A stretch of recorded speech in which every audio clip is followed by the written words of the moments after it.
জানাজা পড়ে আসলাম। বাংলাদেশের অবিসংবাদিত এক নেতা, বাংলাদেশের স্বাধীনতা সার্বভৌমত্বের রক্ষা কবচ আপসহীন নেত্রী বেগম খালেদা জিয়ার বাংলাদেশে এত মানুষ কোনো জানাজায় উপস্থিত এর আগে হয়েছে বলে আমার মনে হয়।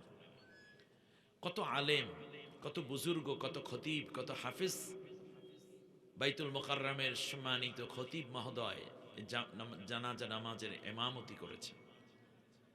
প্রত্যেকটা মানুষের চোখের মধ্যে ছিল পানি। আমি খুব আশ্চর্যান্বিত হয়েছি যে এটা তো শুধু কোনো চাপে আসে নাই, সব দলের মানুষেরা গেছে, ঠিক না?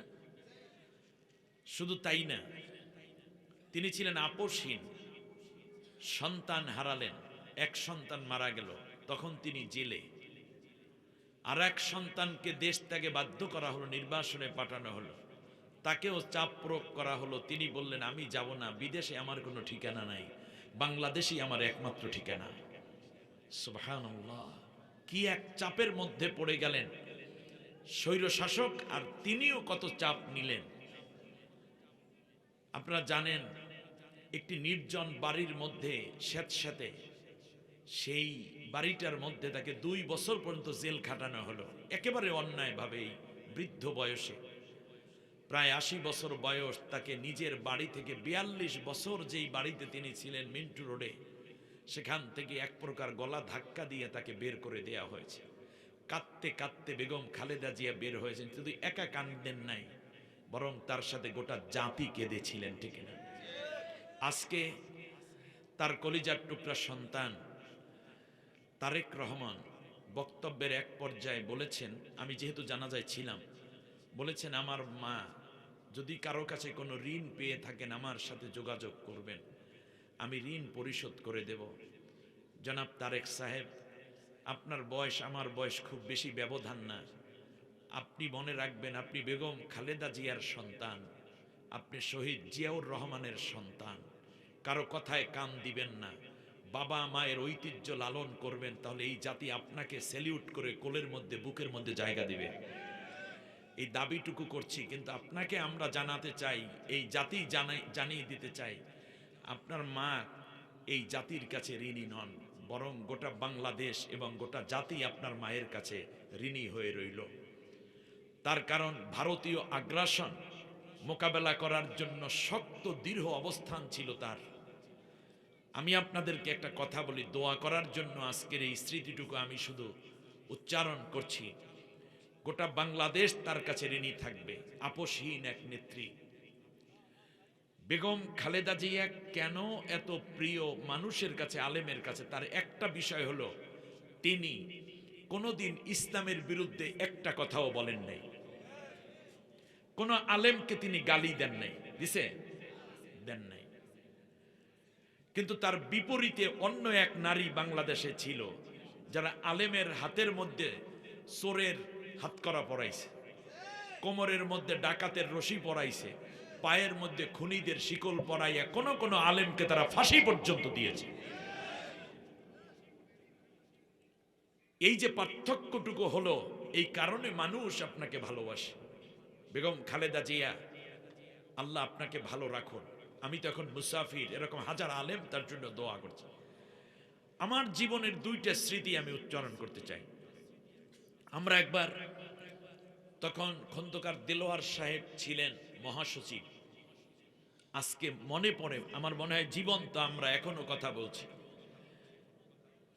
তো 2টা কথা, তার সাথে আমরা 3 বার দেখা করেছিলাম, 3 বছরে 3 বার। যাই হোক,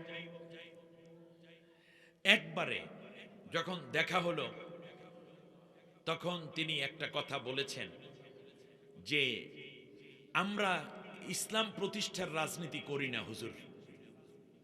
সোজা কথা বলছেন যে হুজুর, আমরা ইসলাম প্রতিষ্ঠার রাজনীতি করি না, কিন্তু আপনারা যদি ইসলাম প্রতিষ্ঠা করার জন্য ঐক্যবদ্ধভাবে কাজ করতে চান এবং ইসলামী রাজনীতি যদি করেন, তাহলে আমার দল বাংলাদেশ জাতীয়তাবাদী দল বিএনপি কোনোদিন আপনাদেরকে বাধা দিবে না, বরং সহযোগিতা করবে।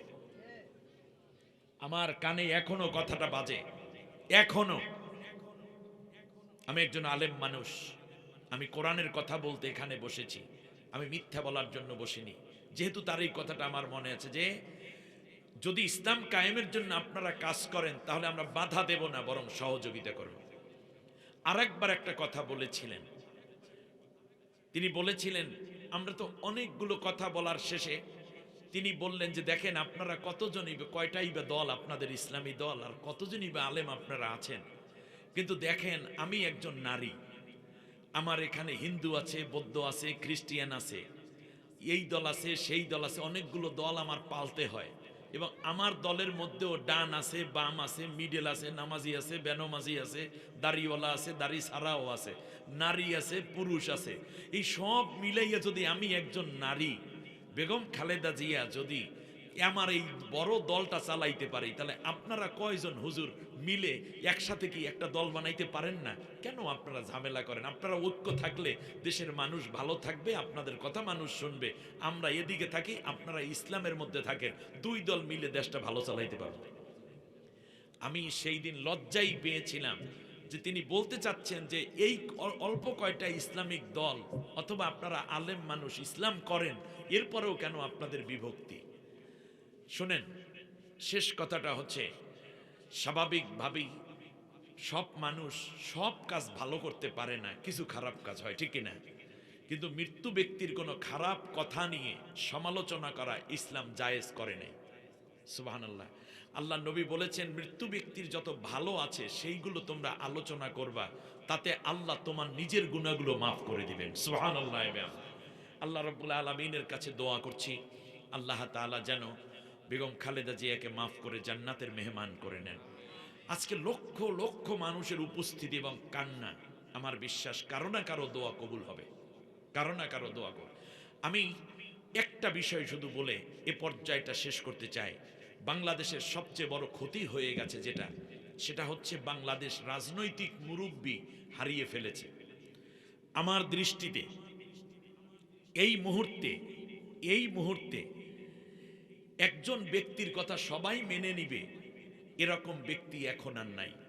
আপনি দেখেন জামাত ইসলামী যে করে, জামাত ইসলামীর আমির সাহেবের কথা সমস্ত দলের লোকেরা শুনতে বাধ্য এবং শোনে, ঠিক না?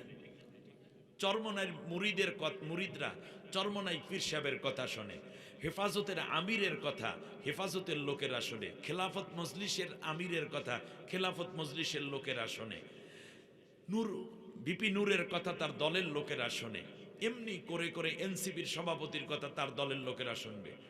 কিন্তু সংকট উত্তরণের জন্য সবাই একজনের কথা শুনবে, সেই ব্যক্তিটাকে তিনি বিএনপিও কথা শোনাইতে পারবে, জামাতকেও শোনাইতে পারবে, এনসিপিকেও শোনাতে পারবে, চরমনাই হুজুরকেও শোনাতে পারবে, হেফাজতকেও শোনাইতে পারবে। এরকম একজন মানুষ যিনি ছিলেন তার নাম বেগম খালেদা জিয়া। এই মুরব্বি চলে গেছে। আমি বিশ্বাস করি, আল্লাহর কাছে দোয়া করি, আল্লাহ যেন আমার দেশে এইরকম একজন অভিভাবক, হয়তো এরকম হবে না কিন্তু একজন অভিভাবক দরকার, আল্লাহ যেন দান করেন বলি আমি। সম্মানিত বন্ধুগণ, অনেক নির্যাতন সয়েছেন। তিনি বলেছেন বিদেশে আমাদের বন্ধু আছে, প্রভু নাই। তাকে যখন বিদেশে পাঠানোর ষড়যন্ত্র হলো তখন তিনি বলেছেন বিদেশে আমার কোনো ঠিকানা নাই, আমার ঠিকানা বাংলাদেশ, প্রথম এবং শেষ ঠিকানা আমার বাংলাদেশ। আজকে আপনাদেরকে নিয়েও দোয়া করছি আল্লাহ রাব্বুল আলামিন যেন তার জীবনের গুনাহগুলো মাফ করে দেন, যে ভালো কাজগুলো তিনি করেছেন আল্লাহ যেন তা কবুল করেন, এর বরকতে আল্লাহ রাব্বুল আলামিন যেন তাকে জান্নাতের মেহমান করে নেন। তার সন্তান এবং তার নাতি নাতিন যারা বেঁচে আছেন আল্লাহ তাআলা তাদের উপর রহমতের চাদর দিয়ে ঘিরে রাখুন। এই শোক সন্তপ্ত পরিবারের প্রতি আমরা গভীর সমবেদনা জানাচ্ছি। আল্লাহ তাআলা এই শোক কাটিয়ে উঠে বাংলাদেশ যেন তারেক জিয়া যেই চিন্তা করেন, আমি আপনার কাছে শুধু একটি দাবি করব, জনাব তারেক জিয়া আপনি সবসময় মাথায় রাখবেন, আপনি প্রেসিডেন্ট জিয়াউর রহমান এবং খালেদা জিয়া দুইজনার মেধা, বুদ্ধি, দূরদর্শিতা পেয়েছেন। সুতরাং আগামীর বাংলাদেশ সেই মানে কোনো রকম হিংসা বিদ্বেষ নয়, কারো সাথে কোনো দ্বন্দ্ব নয়, রাজনৈতিক হলেও সেটা যেন সীমার মধ্যে থাকে, একটি দায়িত্বশীল ভূমিকা আপনি পালন করবেন, এটা আমরা কামনা করছি। যেখানে স্বামীর কবর সেখানে স্ত্রীর কবর হয়ে গেল। আল্লাহু আকবার। কিন্তু আজকে অনেকে বলা বলি করছে, যদি স্বৈর শাসক পালিয়ে গেছে যেই মহিলা, ওই মহিলা দেশে থাকলে এই রকম সুযোগ হয়তো দিত না, ঠিক না? বেগম খালেদা জিয়া এই সময় ইন্তেকাল করা মানেই হচ্ছে আল্লাহ তাকে সম্মানের সাথে নিয়েছেন।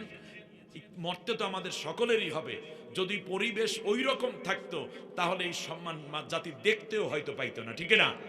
অতএব তার ইন্তেকালে আমরা একদিকে ভারাক্রান্ত, আর একদিকে এই জন্য আত্মায় কিছুটা শান্তি পাচ্ছি যে কমপক্ষে একজন স্বৈর শাসকের কবল মুক্ত হয়ে বাংলাদেশে বেগম খালেদা জিয়া কেমন তা দেখার একটা সুযোগ এই জাতি পেল, বিশ্ববাসী পেল।